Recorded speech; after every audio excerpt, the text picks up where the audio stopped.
স্বাগত। শেষ তথা অন্তিম দিনে বিধানসভার রীতিমতো উত্তাল, একাধিক ইস্যুতে সরব হয়েছে বিরোধীরা। অন্যদিকে শাসক দল বিভিন্ন যুক্তি দিয়ে সেই বিষয়গুলির ব্যাখ্যা করে। এর মধ্যে খবর যে বিরোধী নেতা জিতেন্দ্র চৌধুরীর বাড়ির সামনে কালো পতাকা দেখিয়ে ধর্ণা, মুখ্যমন্ত্রীর বাড়ির সামনেও এমন প্রতিবাদ চলে, পাল্টা বলল স্পিকার। বিস্তারিত জানবো, টেলিফোন লাইনে যুক্ত হয়ে গেছে নিউজ ভ্যানগার্ড প্রতিনিধি সুপ্রীতি মুখার্জি। সুপ্রীতি, ঠিক কি জানতে পারছো?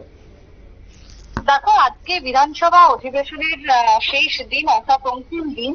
আর এই অন্তিম দিনকে কেন্দ্র করে সকাল থেকে কিন্তু দেখা গেছে যে উত্তাল হয়েছে বিধানসভা। বিশেষ করে সাম্প্রতিককালে মন্ত্রী সুধাংশু দাস তিনি যে সামাজিক মাধ্যমে পোস্ট করেছিলেন, তাকে কেন্দ্র করে বিধানসভা অধিবেশনের যখন শুরুর দিন ছিল, সেই শুরুর দিনে এক প্রকার বলা যায় যে এই যে সুধাংশু দাসের বাড়ির সামনে কালো পতাকা দেখিয়ে বিক্ষোভ করেছিলেন বিরোধীরা, বা সেই জায়গায় বিক্ষোভকারীরা এই প্রতিবাদ আন্দোলনে নেমেছিলেন। আর ঠিক সেই ছবি যেন দেখা গেল আজকের, অর্থাৎ শেষ দিন অধিবেশন চলাকালীন সময়ে যখন সুধাংশু দাস মন্ত্রীকে যখন একেবারে বিরোধী বেঞ্চ আক্রমণ করতে থাকে, পাল্টা আক্রমণের সরগরম হয়ে ওঠে বিধানসভার কক্ষ।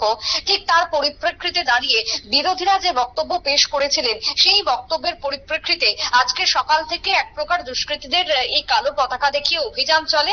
বিশেষ করে কংগ্রেসের বিধায়ক সুদীপ রায় বর্মনের বাড়ির সামনে যখন বিক্ষোভ দেখানো হয় কালো পতাকা দিয়ে, ঠিক তার পাশাপাশি দেখা গেছে যে বিরোধী দলনেতা জিতেন্দ্র চৌধুরীর বাড়ির সামনেও একইভাবে বিক্ষোভ। অর্থাৎ এই যে মন্ত্রী সুধাংশু দাসের করা ফেসবুক পোস্ট ইস্যুতেই কিন্তু এই বিক্ষোভ চলছে এখনো পর্যন্ত।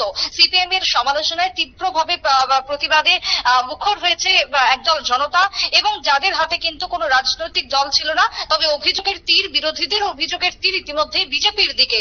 তবে তারা কালো পতাকা দেখিয়ে তারা বিক্ষোভ করেছেন, তারা হিন্দু বলে দাবি করেছেন, এবং এই হিন্দুত্বের প্রতিবাদ বা হিন্দুত্বের বিরুদ্ধে যে স্লোগান উঠেছে তার বিরুদ্ধে তারা আজকে সোচ্চার হয়েছে, এমনটাই দাবি করেছেন বিক্ষোভকারীরা। তবে অন্যদিকে দাঁড়িয়ে দেখো, আজকে যখন বিধানসভা অধিবেশন শুরু হয়ে যায়, যখন জাতীয় সঙ্গীত গেয়ে বিধানসভা অধিবেশনের প্রায় শুরু, তখন বেশ কিছুক্ষণ দেখা গেছে যে বিরোধী বেঞ্চ ছিল সম্পূর্ণ ফাঁকা।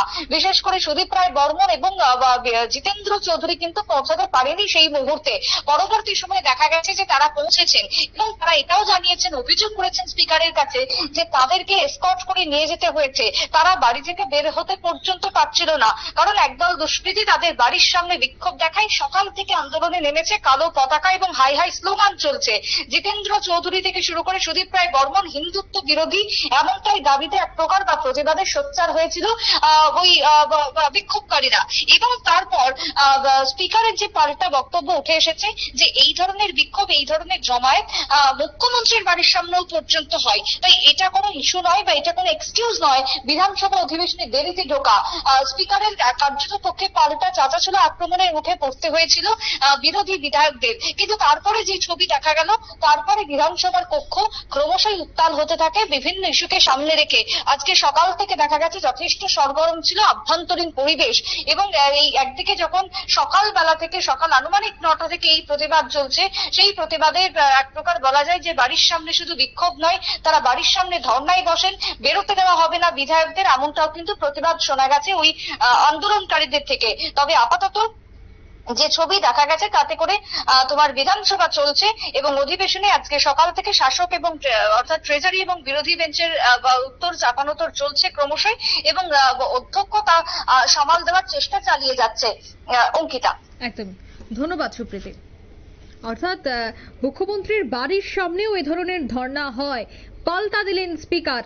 শেষ তথা অন্তিম দিনেই আজ উত্তাল ছিল বিধানসভা, একেবারে প্রথম থেকেই বিভিন্ন ইস্যুতে সরব হতে দেখা গেছে বিরোধীদের।